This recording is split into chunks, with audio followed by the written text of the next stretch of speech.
위기 경보를 최고 단계로 올린 정부는 우선 대구와 경북의 상황부터 진정시키는 데 주력하기로 했습니다. 대구, 경북에서 막지 못하면 전국 확산도 피할 수 없다는 판단에서입니다. 중앙사고수습본부에 나가 있는 취재기자를 연결해 보겠습니다. 이자연 기자, 대구에선 오늘도 110명이 넘는 환자가 나왔는데 정부가 내놓은 긴급 처방이 뭔가요?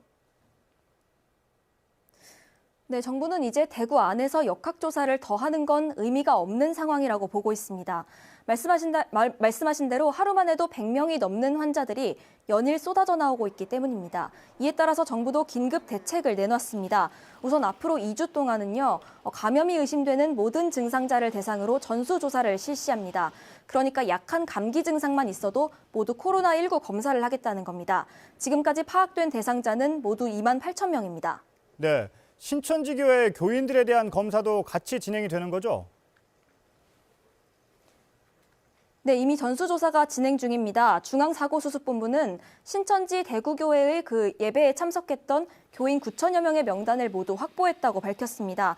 이들에 대해선 확진자와 접촉했는지 여부와 관계없이 모두 자가 격리 조치가 들어간 상태입니다.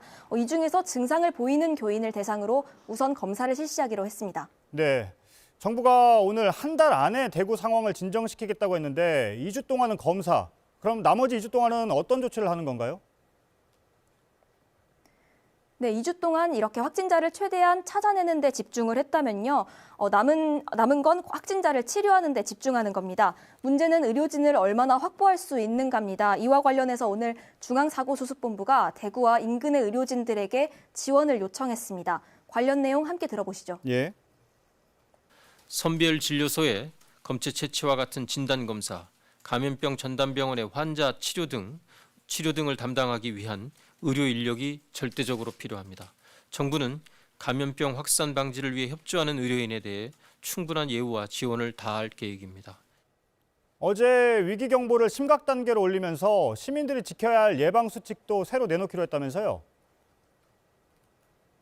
네, 이렇게 개정된 수칙의 핵심은 열이나 기침 같은 증상이 있으면 출근이나 등교를 최대한 자제하라는 겁니다. 이런 증상이 있으면 우선 3, 4일 동안 집에서 쉬면서 경과를 좀 지켜보고요. 증상이 그래도 심해진다 싶으면 1339 콜센터나 보건소로 문의해달라고 보건당국은 당부했습니다. 중앙사고수습본부에서 이자연 기자였습니다.